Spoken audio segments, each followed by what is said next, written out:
I'm Natasha Lubchenko with today's CT Style Express. October is Breast Cancer Awareness Month, and our guest today says knowledge is power when it comes to managing the disease. Dr. Katrisa McWhite is a board-certified breast surgeon at Middlesex Health. Doctor, thank you for joining us. Now, this month is, of course, helpful in bringing attention to breast cancer, but really it's important to monitor breast health all year long. How can we do this? Oh, that's absolutely right.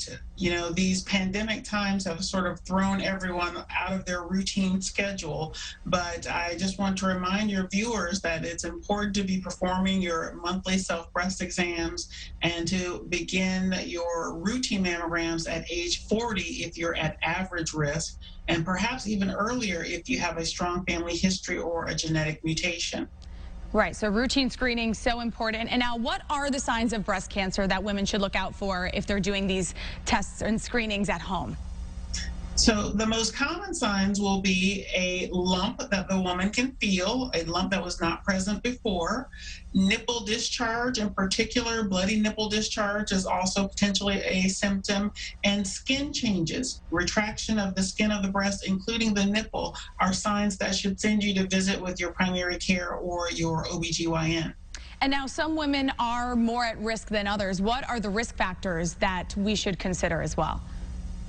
So, of course, patients have been well educated about family history, but things like obesity and other genetic conditions can certainly increase the risk for breast cancer.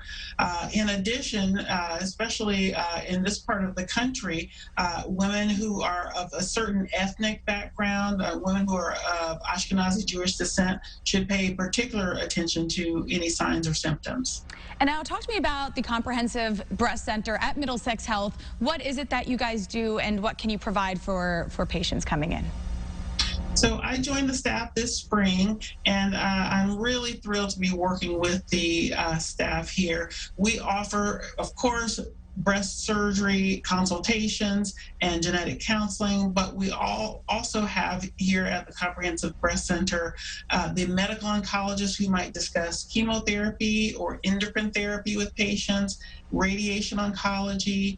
I mentioned, I believe, genetic testing. We have a nutritionist and social workers. So almost every aspect of a woman's life, I think we have covered because we're treating the whole patient, not just the breast.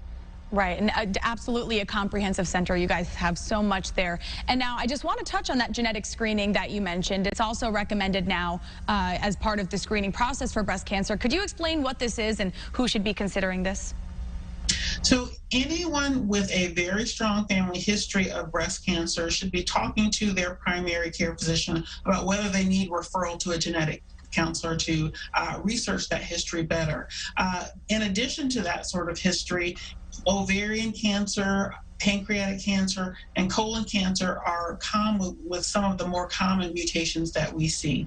But there are many others. It's a very complex field, and the knowledge that we're gaining increases every day. So if you have any concerns or considerations about a strong history, talk to your primary care doctor and ask them if you would benefit from a referral. Knowledge absolutely is power in these circumstances, so thank you for that today. And where can people go to learn more? You can visit us at middlesexhealth.org/breast if you want additional information about the services we provide. Wonderful. Dr. Katrisa McWhite with Middlesex Health, thank you again for your time today and for this very important information. My pleasure. And that is today's CT Style Express. I'm Natasha Lubchenko. Thanks for being here with us. Have a great day.